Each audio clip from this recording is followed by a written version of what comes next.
How's it going? And welcome back to Chasing Victory with Ben Ballion and Jason Lee. Today, we're going to depict the Juan Soto news signing with the New York Mets, and we're also going to get into the end-season tournament, give our predictions for the knockout stage and championship game of the NBA Cup. How's it going, Jason? It's going well, even though it's a dark and gloomy Monday. It's a lot of big news in the sports world, so it's a great day to host a show like this. Yeah, man, let's get right into it with Juan Soto. So Juan Soto is a 26-year-old, just absolute pure hitter. I would say he's the best pure hitter in the MLB. I've been arguing that he's a better pure hitter than Judge all day. He's got an immaculate sense of the strike zone. He can spray the ball wherever he wants to on the field, and also he can hit for power. So where Judge is more one-sided in that he really only does hit for power. I know he had a 325 batting average last year, but he hits more for power. I would say Juan Soto is a better all-around hitter. I would agree. I mean, Juan Soto, when he came to the Yankees, everyone talked about that dynamic duo, how it was going to click with Judge and Soto. Everyone said it was going to be the best duo in Major League Baseball. And I feel like Juan Soto just was the better overall player. Yes, Aaron Judge had his moments. Yes, Aaron Judge won a AL MVP, but I feel like Juan Soto was a key attribute in the Yankees winning the World Series, not winning the World Series. Wow, that was crazy right there. Oops. Getting to the World Series. Yeah, the Yankees getting to the World Series because we got to the playoffs. Where was Aaron Judge? That's the $1 million question. Where was he? And it's been multiple years like this. Aaron Judge has consistently fallen off in the playoffs. It's not like this was a one-time occurrence. It's happened every single season. He's never had a really good postseason. No, I mean he has to. If you have a guy that's the AL MVP and or is in contention for the AL MVP every single season, like you should be carrying that over to the playoffs. And this is like honestly the reason why the Yankees were just completely outplayed by the Dodgers. It was not even like close. It was a 5-game series. And considering how much praise the Yankees got throughout the season, they should have honestly made this a tighter race. And like they kind of just slipped through the cracks when it comes playoff time. It's just that you do not know what team you're going to get. And honestly, Juan Soto, now that he's out of there, this is his fresh start. He's going to take that excellent season that he's had in New York and he's going to go to the other New York team and he's going to perform great. He's going to fit right in with the rotation. I'm sure he's going to bat second or third. And we're going to go from there and we're going to see what the next potential 15 years is like.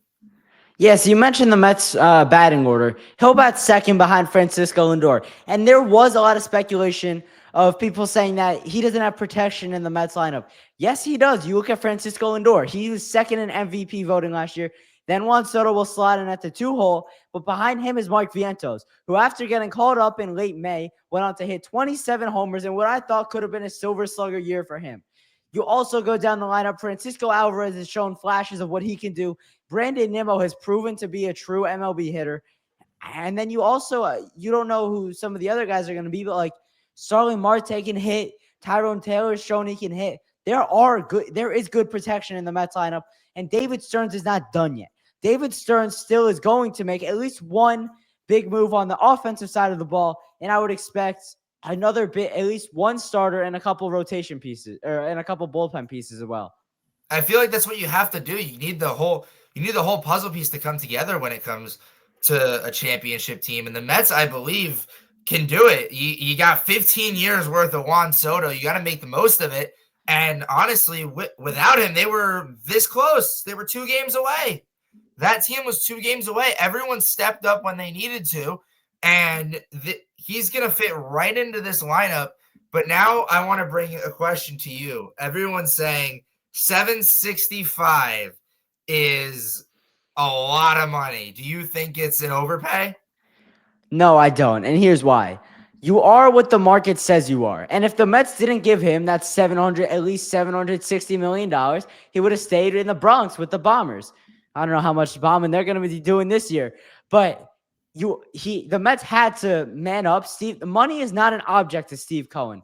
The money doesn't mean anything. Like, even with giving Soto $765 million and potentially $805 million through some opt-outs and whatever, it doesn't matter. The Mets don't have a ton of huge contracts like the Yankees do. Like, the Yankees already have Giancarlo Stanton's contract, and they have Aaron Judge's contract, and they have Garrett Cole's contract. They have to pay these guys big money. The Mets only have to pay Francisco Lindor big money. And even though you have to pay Lindor, it doesn't matter for Steve Cohen. Steve Cohen is willing to do whatever it takes. They implemented a Steve Cohen tax, and it has not slowed him down one bit. Steve Cohen, it doesn't matter to him. So it's not an overpay. No, I disagree too. I'm sorry, I agree with that. I just think, when it comes to this contract, it's a lot of money at the end of the day. This is $765 million. Steve Cohen's opening up, not even his wallet, he's opening up the bank vault for this guy. You're getting 15 years of one of the best hitters in the MLB. He's going until he's 41 at least on your team. And this is what they have to do. They have to make the most of this. They need to, once we get to October, September ends, this is when the story begins. You should be fighting for that spot. It might be the Dodgers again. You might see the Dodgers again in the playoffs. And honestly, if this works, Juan Soto fits right into the rotation lineup, everything's going to click. And honestly, the Mets could win one, maybe even two World Series with Juan Soto. That's the goal. Win a lot of World Series these next 15 years. But the problem is the Dodgers are so good, and they are so loaded on every part of the field. Like, you look all around the field, it's filled with all-stars. Their rotation from top to bottom is filled with superstar pitchers. Shohei Ohtani, Yoshinobu Yamamoto. I think Roki Sasaki is going to choose the Dodgers. You also have Tyler Glasnow. You have whatever's left of Clayton Kershaw. You have Tony Gonsolin, who was an all-star a couple years ago. You have Dustin May, who's a young pitcher on the rise. And that's to go along with this incredible bullpen they have. Blake Trinan's their big-time guy, or one of their big-time guys, but they're also in the mix on Tanner Scott and Devin Williams. So they have so much on the field already, and they're going to continue to add. It's a juggernaut team they have. And like you said, everywhere you looked on that roster in the World Series, it was phenomenal. There was no flaw that they really had, and it showed that everyone was like, oh, good luck in the offseason paying all those guys. Well, let's talk about what the current result was. You won a championship.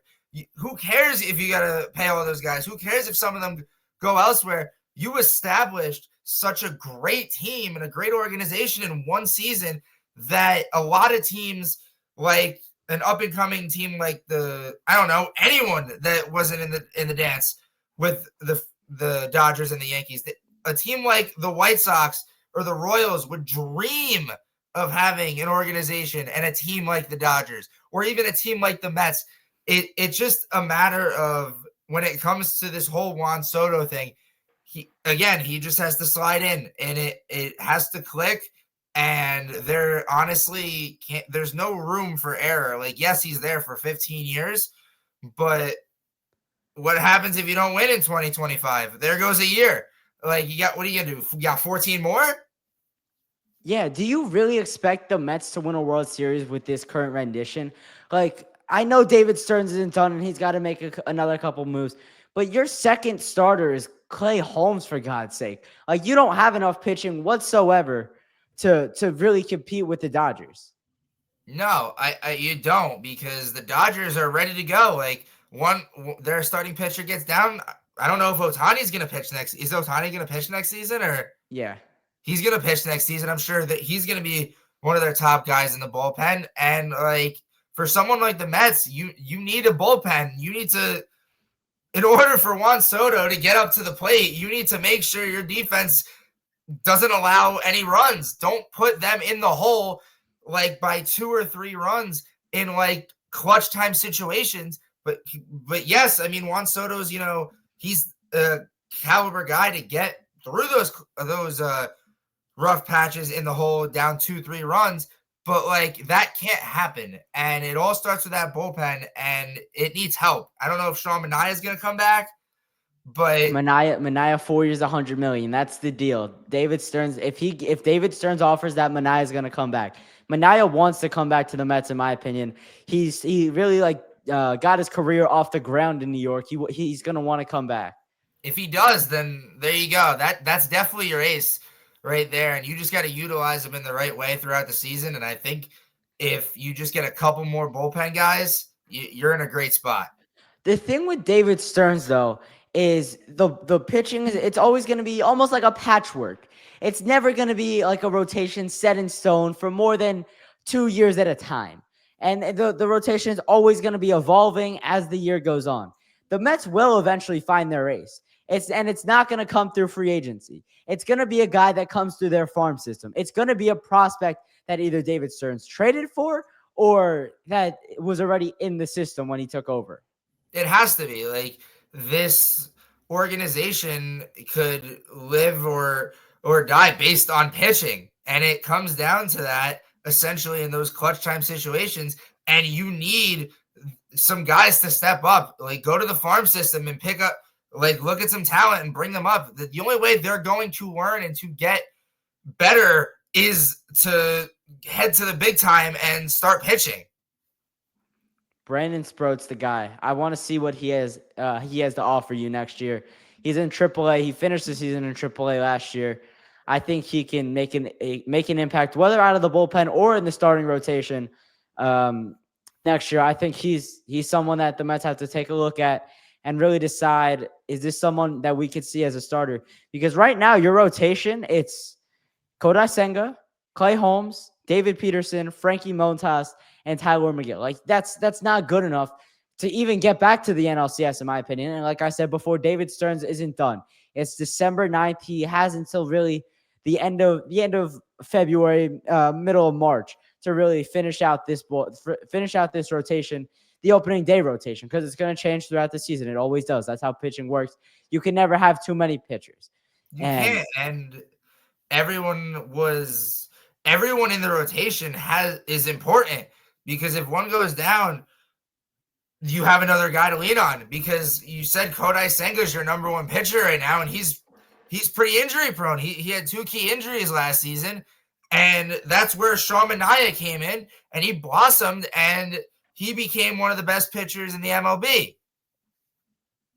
Yeah, I mean, Manaea had one of those seasons where it's just like nobody saw it coming, and that's what David Stearns is gonna do. He's gonna find those diamonds in the rough where nobody expects them to really do anything, but then they come in and they make a big difference for the Mets. David Stearns did it. He did it with Sean Manaea. He turned Luis Severino's career around. Now he's getting the biggest contract in Oakland history. He's trying to do a similar thing with Frankie Montas and Clay Holmes right now. They're both projects, both former Yankees, that he's opening up the projects, letting Mendoza and Jeremy Hefner and the rest of the Mets pitching staff, like pitching coaches, go to work on. Yeah, and like we said before, this is a rotation that needs improvement, and I think they can get there. There's still a lot of time. We have 2.5 months before everyone's like, all right, we're gonna start slowly getting back into baseball mode, and this is your moment as an organization to be like, all right, we got to figure out who's the good pitchers, who needs improvement, because everyone, again, is important for playing for a baseball team here. And the goal is you want to win, and you want to put your best foot forward out there on opening day against the Astros. And who knows if it's Senga, if Manaea comes back, or even if it's one of the young guys that gets that's the opportunity game one. It has to all work, and everyone has to come together. Yeah, and what I'll add to that is all the other dominoes are going to start to fall now. Like Juan Soto was going to be the first guy, like big time guy. I guess Willy Adames went before him, but Juan Soto was really going to be the first big guy to go, and then everybody else is going to start to fall and follow suit pretty soon after. So now in the next week or two, let's see who's going to get Corbin Burns. Who's going to get Sean Manaea? Who's going to get Max Fried? Who's going to sign Devin Williams? Who's going to sign Tanner Scott? There's so many good pitchers out there this year that the Mets just have to find their guy and stick with it. as you mentioned, slowly getting into baseball mode. People are gonna be in basketball mode before they're in baseball mode. Let's switch over to the NBA now and make our in-season tournament picks for the knockout stage. Knockout stage starts on Wednesday. We're recording this on a Monday. Starting out with my New York Knicks taking on the Atlanta Hawks, the hated Atlanta Hawks, I'll add. Who you got?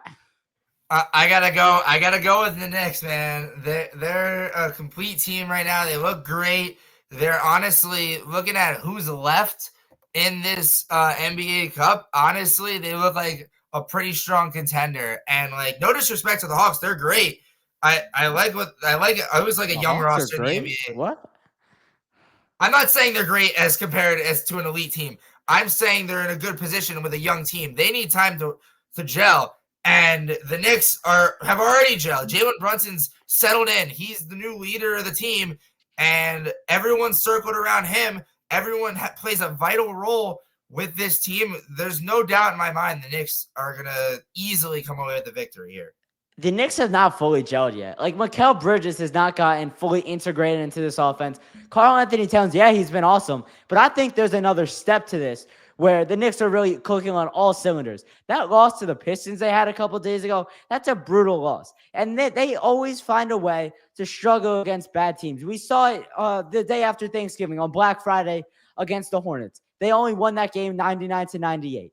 The Knicks need to be better at beating bad teams, and that'll come with time, and that'll come with chemistry. The Knicks are not at the point. They're not in midseason form yet. I thought they were getting to that point, but this last game, they took a step back for me. We'll see what they have against the Raptors tonight, and then I think they do end up winning against the Hawks. I don't want them to win the in-season tournament. Like, let me say this.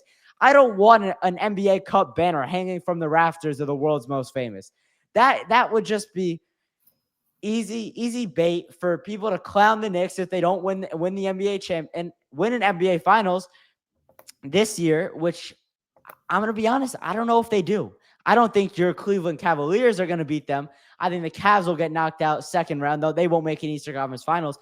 But the Celtics are going to be a really difficult challenge.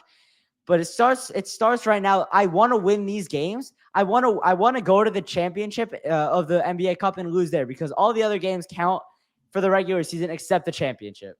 You're right. I mean, this is an 82-game season, and like looking at it this way, your record total is 14-9. You're 4-0 in the NBA Cup. That means regular season alone, you're what, 10-9? 10-9 in the regular season. Like, there's something that has to change. Obviously, there's no way you play these cup games. Clearly, something matters to them more when it comes to the NBA Cup because they're undefeated.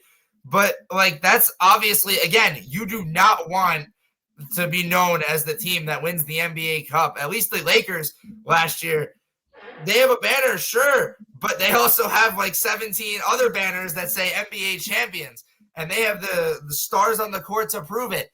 Like, the Knicks they want to win, and they need a championship. They cannot just, yeah, sure, the NBA Cup's great.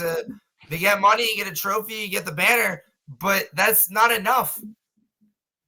No, it's not. You got to win the NBA Finals, especially at the points the Knicks are. Like we talked about the Mets, and they're rising into a contender right now. But the Knicks are at that point where they are one of the top 3 or 4 teams in the NBA. Like they have going into the season, they had the third best NBA Finals odds. They have Karl-Anthony Towns. They have Jalen Brunson. They have Josh Hart, who has proved to be a high-end role player, and he is having a career year right now. He is playing on another level. He's shooting like 76% from the field. And this is for Josh Hart. He wants that 500,000. He wants it for a new watch. He wants that new wrist piece. But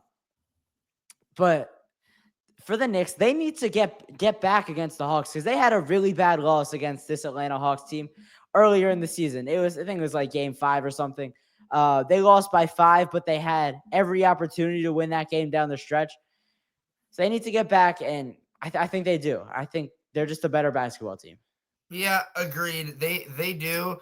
And if you want to cement yourselves as one of the top 3 teams in the league and a favorite to win the NBA Cup, it all starts now. We're getting down to the final 8, and then just like that, you're in the Final Four, and then if you win that, you're competing for 500 grand, and potentially Josh Hart gets that watch.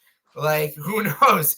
I mean, is it about the watch, or is it about if I'm Josh Hart, I want another piece of silverware, and I want a banner, I want that kind of silverware in the trophy case.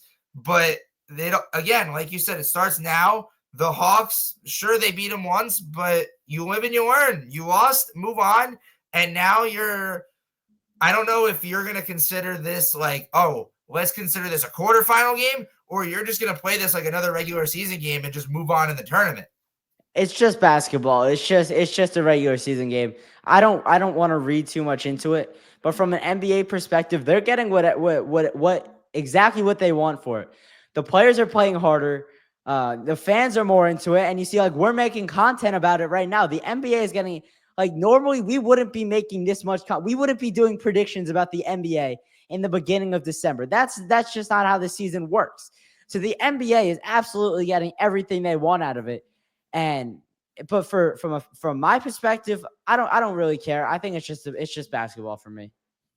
Yeah, it is. I don't see a world where the Hawks win this game. Like, I feel like the Knicks, they really need to turn on the Jets. And if you really want to compete in the Eastern Conference Finals, let alone the NBA Finals, and you want to be a top three, top two, maybe even the best team in the NBA, this is where it starts. You had to take these games seriously, and everyone's got to work together. And there you go. That's how you win a basketball game.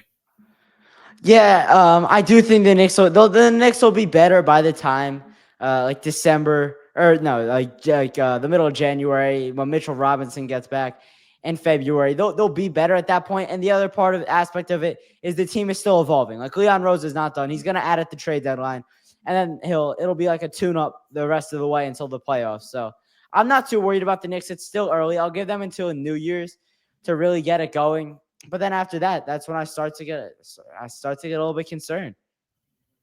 Yeah, I mean, I feel like the only world where you raise a cause for concern here is we get to late February, early March, and you have like 30 losses, which I do not see a world where you do.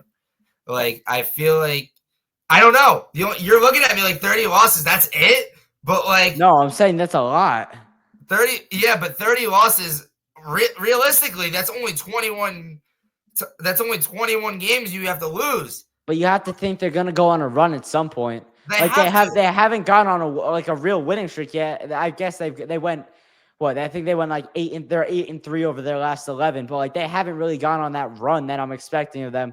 I don't know, maybe at the start of January like last year, maybe after the trade deadline, they're gonna go on a big time run at some point this year. They have to. Like, you're not gonna. I wouldn't be worried. I only would be worried if, like, you're looking at the standings in March and you're like in that 5-6 spot. That's when I would be concerned. If you're in that case, you need to. I don't know. You're 3 right. You're not even 3 right now. I think you're what? You're 4. You're the You're 4. You're the 4. 4. The Magic are ahead of you. They're missing their 2 top players. The Cavs are going to fall off. They'll probably end up as the 2 or the 3. I'm not worried about the standings until the middle of February. And even if you do end up as the 5 or the 6 seed, what does it matter? If you have to go on the road for the first playoff series. Do I care that much? Absolutely not. Who are you going to be playing? The Magic in the first round? They don't have enough to beat you in a playoff series. Who are you going to be playing? The I don't know, like the Atlanta Hawks. I'm going to look at the standings right now. I think the Brooklyn Nets are a playoff. The conference is so weak. The Nets aren't a playoff team, but so many teams are in the play. Like, the Eastern Conference is like the NFC of the NFL, where there's just like a lot of weaker teams, and it's the conference overall is very weak. Yeah, the playoff picture right now: 1 seed is the Cavs, 2 is the Celtics, 3 is the Magic, 4 is the Knicks, 5 is the Heat, and then 6 is the Bucks. Am I scared of any of those teams besides the Celtics? No. So as long as we don't end up as the 8 seed and in the play-in, I'm not worried. Yeah, you do not want to be in the play-in tournament. I feel like even if you get out of the play-in tournament, you do not want to be the 7-8 seed that travels the road every single series. Like, you don't want to you want as many home games as you can because the Garden is, you want that to be Yeah, ruptured. You want it to be best home loud. court, You best want home home court court advantage in the advantage. league. You want teams potentially like the Magic, potentially like the Hawks, if the Nets sneak in, that you want them to fear you guys. Yeah. And if this is what you want, you got to go on a run. You need to like start out of like, let's say a 20 game stretch. You got to win at least like 16, 17 games here. And if that's the case, that's where you're going to be considered like a top 3 team in the league, according to a lot of people. Well, they're on one of those runs right now. Like I said over their last 11 games, right? So they're 8-3. So if you double that, they're playing pretty similar level of competition over the next 9 or 10 games as well. So if you just take that into account, they're going to be on one of those runs by the end of this month, I believe. And also, it's like there's still like the seeding right now doesn't matter. You saw how the Knicks were just hovering around 500 before they made that OG Anunoby trade last year, and then once they made that trade, they took off. So there's been like a defining moment in each year of the Jalen Brunson era. The first year, it was when Tibbs cut the rotation from about 11 guys to like 8. And that's when they really took off in mid-November. And then last year was the OG Anunoby trade. So I'm still waiting for this year's defining moment, but I think eventually it will come. What is this year's defining moment? I feel We'll like see. It's come out of nowhere. It's come out of nowhere both years. So I'm not like trying to predict it or anything. is it going to be like a Deuce McBride just shows up and averages like a like 25, 20 points and like 10 rebounds a game? Is that the defining moment? Like Maybe it hasn't been like a player stepping up necessarily each year. It's been more of stuff the front office and head and coaching staff has done. So I'm not really worried about it yet. no, you shouldn't be. I mean, the Knicks, they have a great team, well rounded. Their coaching's great. I mean, Tom Thibodeau's been here for what, like 6, 7, 8 years?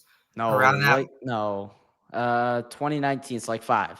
Okay, 5 years. I mean, still in 5 years, he's done an excellent job. Yeah, he's turned the franchise around. Completely. It was a 180. You looked at this team 4 years ago, it was a joke. And then Yeah, Julius absolutely. Randle came and all these guys came and it just worked. It just happens. It literally, there's just one moment and look, you're competing for an NBA finals and you could honestly be this close. Julius Randle was more influential to this franchise when Jalen Brunson came than when Jalen Brunson signed here because he was the first guy. He came when it wasn't cool to be a Knick, when it was the LOL Knicks, when the Knicks were tanking for Zion. Julius Randle came and he changed the whole vibe around the Knicks. Now the Knicks, they're cool again. And Wow. it's all a testament to Julius Randle. All right, let's get to the next matchup. Staying in the Eastern Conference, the Magic and the Bucks in Milwaukee. I don't know. I don't know. This is hard. Let me look at the Magic right now. Like what I'm like Keep in mind the Magic are down Paolo Banchero and Franz Wagner. They're down Paolo Banchero and Franz Wagner, and they're 17-9. Like, look at that. Well, everyone's stepping up. Franz Wagner's only missed like a game or 2. Okay, but still, Paolo Banchero is your best player, and you have well above 500 win percentage. And that's thanks to the young guys that this organization has developed and drafted, and everyone is stepping up in major ways. And this is why you're looking like a strong contender in the East. Like, granted, it's not really as strong as the Western Conference is, but honestly, you know what? Call me crazy. I'm gonna say Orlando takes it. I'm gonna go Orlando in the upset, if that even is an upset. I'm gonna take the Bucks. And what I'll argue with your young guys stepping up for the Magic is Franz Wagner scoring like 30 a game. He's proven that he could be a legit NBA scorer over this recent stretch. If I'm gonna look at the Magic, like their leading scorers, let me just find it. Let me look at their schedule. Because he's been ridiculous. All right, here we go. Starting Monday, November 4th, Franz Wagner led with 22. Next game, he led with 28, then 27, then 23, then 32, then 29, then 31, then 32. Then Anthony Black led for a game. It was only 17, and it was a loss. Then the next game, Franz Wagner stepped back up again, 37. Then the next game, 30. Then the next game, 21. Then Jalen Suggs led for a game with 31. But then after that, 29, 20, 30, 35, 30. He's proven himself that he can score in the NBA. He's proven his worth, and he's hitting free agency this year. So it's a walk year for him. I'm excited to see what he continues to do the rest of the way. Yeah, for sure. But I feel like the Magic, again, everyone needs to step up. You're competing for the NBA Cup. Like, honestly, I don't see you guys winning the NBA Finals this year. So consider this your finals. Consider a team like the Magic should consider in the NBA Cup. Granted, it's still a part of the regular season, but a team like the Magic should be like, all right, we're gonna pretend this is the playoffs. This is the final 8, and we're playing the Bucks, and we got to pull off some magic. No pun intended. But the Orlando Magic are, just a team of young guys that, again, 3 years ago, look where they were. They used to be a playoff team. They used to be regarded as a solid contender with Aaron Gordon and Vucevic, Evan Fournier, that trio right there. And now it's not. And now it's the next generation. And I think, honestly, the way the Bucks are playing, I feel like it's kind of like just a rocky road. It's just like you win and then you lose. Like, you're 12-11. I don't know. Like, it's just a matter of how much more the duo of Damian Lillard and Giannis can give you. But I feel like the Magic are overall, looking at it, the better team. I say that's why the Magic are going to take the win. The thing with the Bucks, though, is that they figured it out recently. They're playing at a high level right now. They started the season playing brutally. They were awful to start the year, but now they're playing really well, and that's the difference. And so I think if the Magic want to win this game, they're gonna have to out-scrap, out-hustle, out-grit the Bucks. They're gonna have to do all the little things perfectly, and then they're gonna have to get an awesome scoring performance from like Jalen Suggs or Anthony Black or like Cole Anthony or something like that. It's doable. I mean, it really is. Like, when you're looking at a team like the Bucks, you're looking at their wins, they're pretty close. Like, other than the Wizards, they beat them by 10. Other than that, or the Pistons, these games are decided by 8 or less points. Everyone that has played the Bucks has been scrappy. Sure, they've lost, but as long as, like you said, the Magic have to play a scrappy game for 4 quarters, and I honestly think they can do it. I think they can too. That's what their team is. They're young, athletic, and they'll hustle. All right, let's get to the next matchup. The aforementioned Dallas Mavericks taking on the OKC Thunder at OKC. The Mavs are surprising me. I didn't think that the addition of Klay Thompson was gonna, take not necessarily a negative effect, but I feel like I didn't think it was really gonna work, but now it is.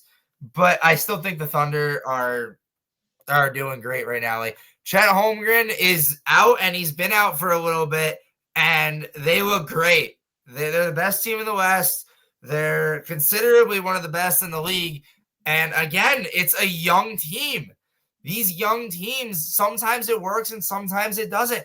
But with the Thunder, it works. You have guys like Jalen Williams popping off, and he's stepping up in a big way in Chet Holmgren's absence.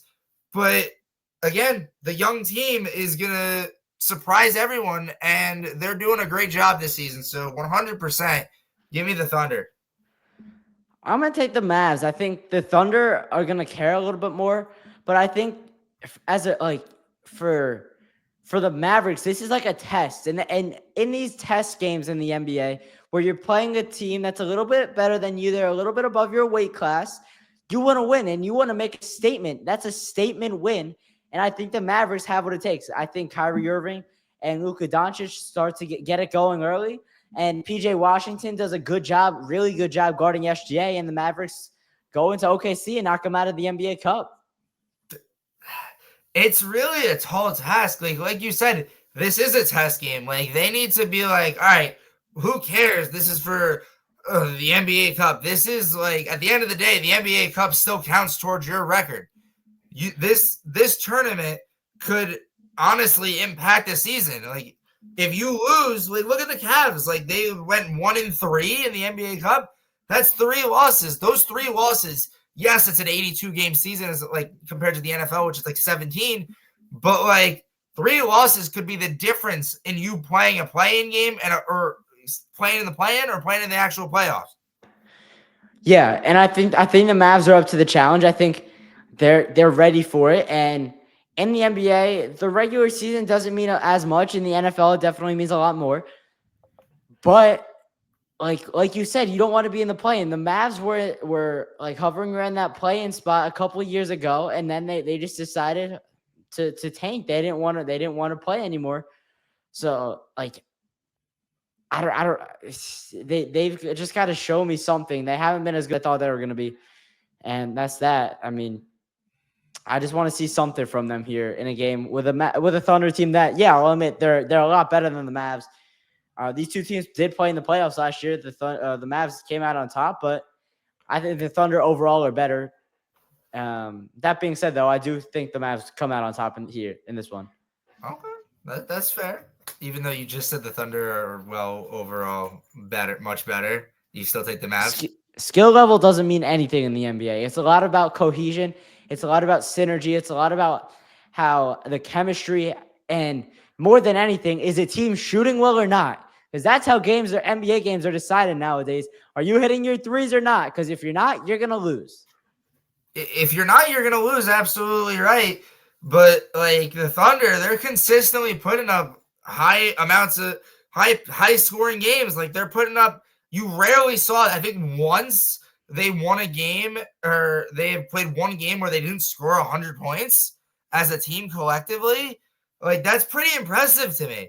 Like granted, 100 points is like, you see that every game. Yeah, it's not that but impressive like anymore. Consistently, you're putting up high scoring numbers in the 120s and the 130s in the high 1-teens.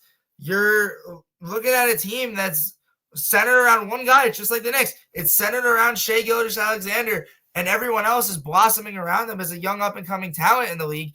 And again, it works. Like when Chet Holmgren comes back, this team is going to be on fire. Yeah, and they are good because Isaiah Hartenstein, although he's no Chet Holmgren, but he can sit down on defense. He can lock it down, and then he could get involved on offense. Like he's no scrub on the offensive side of the ball. No, and I can see definitely the Mavericks coming home with the victory here, but I just feel like with this game specifically, it's who wants it more. Like, granted, everyone can say that for every game, but this game is who wants it more. And if the Mavericks really want this, they're gonna have to play 4 of the best quarters they've ever played. Because honestly, this might be the best team they've faced. Yeah, and I think the thought that like the Thunder don't really care, that plays a role. Like, there's a pretty, like last year, all these guys were pretty young, but now they traded for Alex Caruso.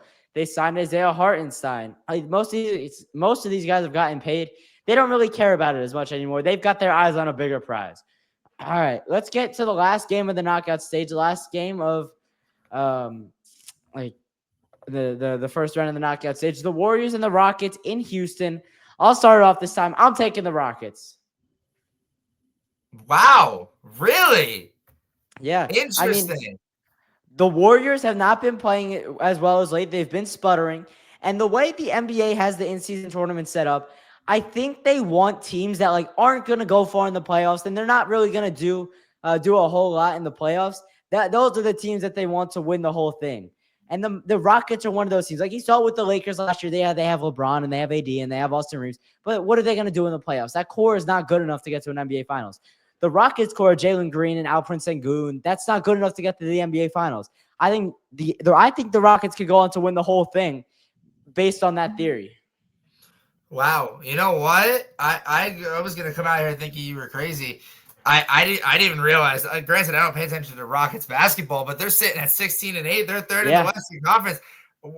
Jokic, Edwards, Durant, wake up! Like, what are we doing down there? Yeah, the whole West playing is like going to be the whole All-Star team. Exactly. What are we doing down there? Like, wake up! Like, but honestly, isn't it just weird? Like flashbacks 6 years ago, Warriors, Rockets. This would have been the game of the year.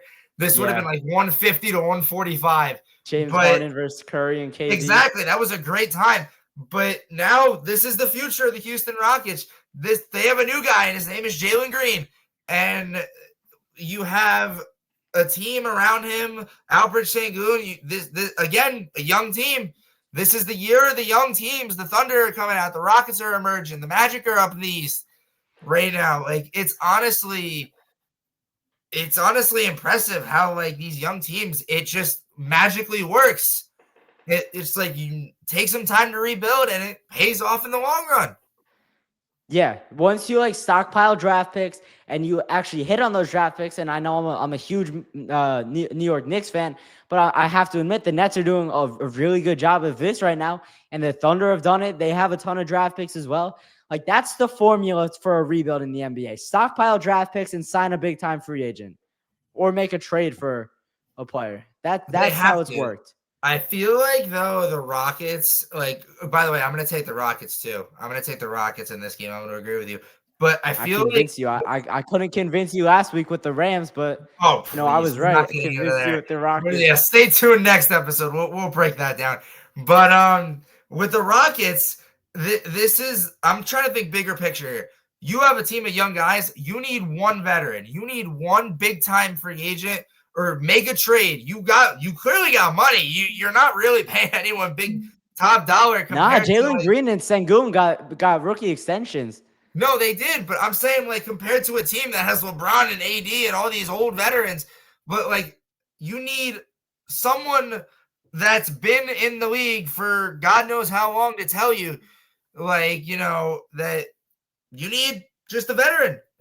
That's the piece right there in a young team's locker room that needs to come together. And if that happens this season, we get to like February, March, and you have a veteran that's a voice in the locker room and leading the team, then why not? Honestly, I could see them in, dare I say it, the Western Conference Finals.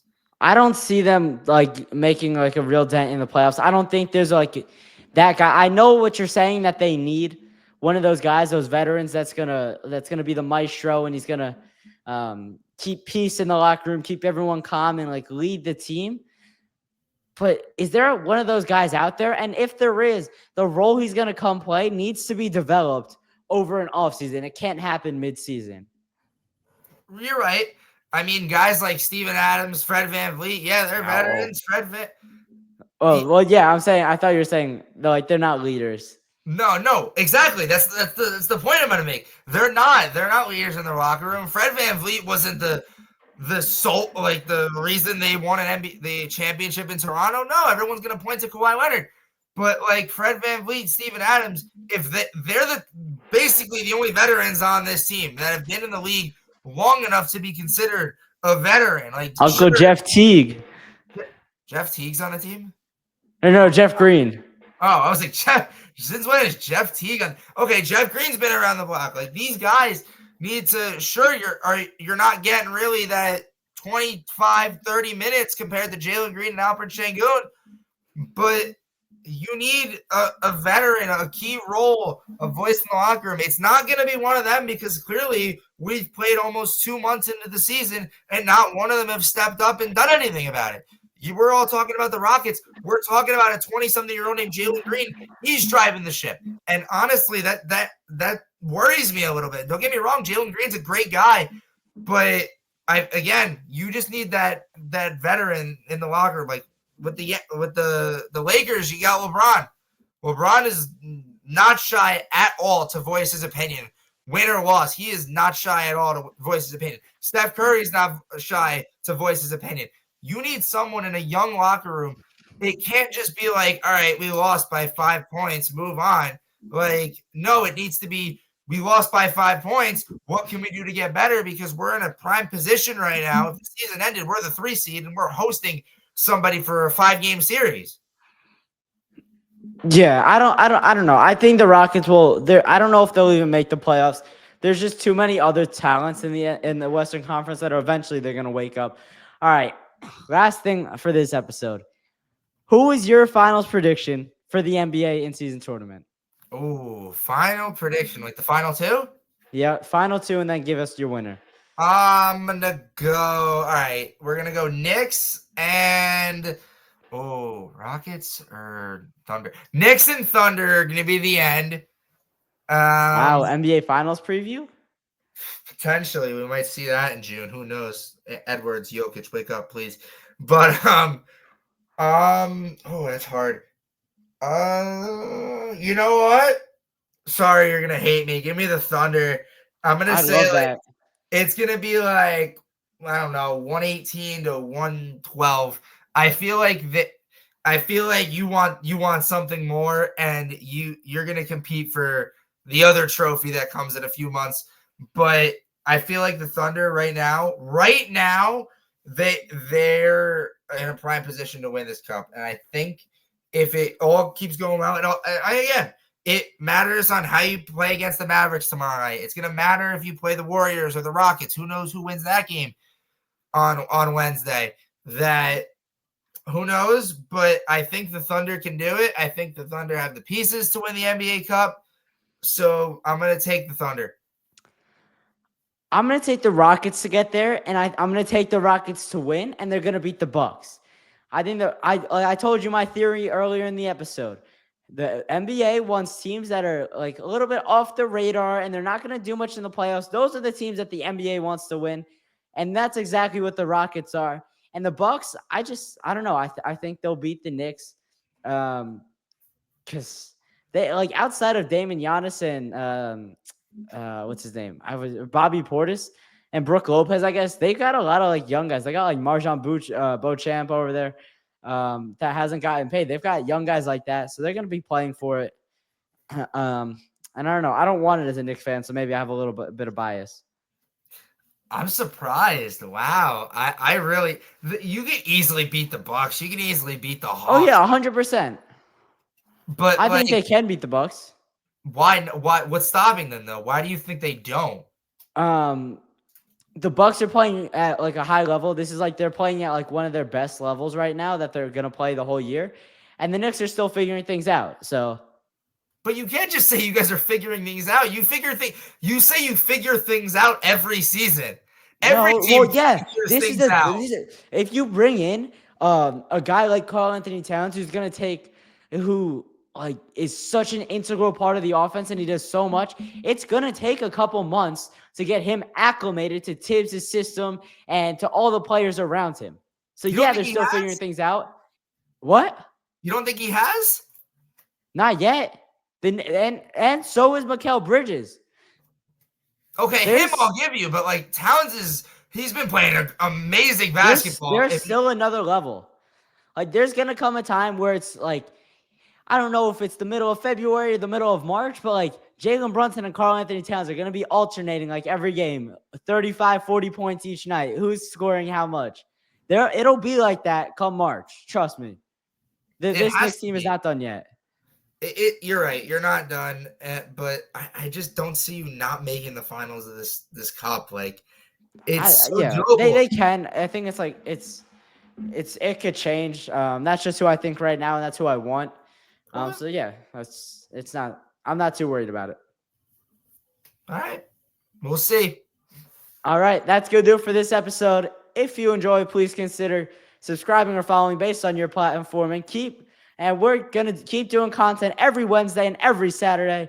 And for now, I'm Ben Ballion and that's Jason Lee. And this is Chasing Victory with Ben Ballion and Jason Lee. We'll talk to you soon.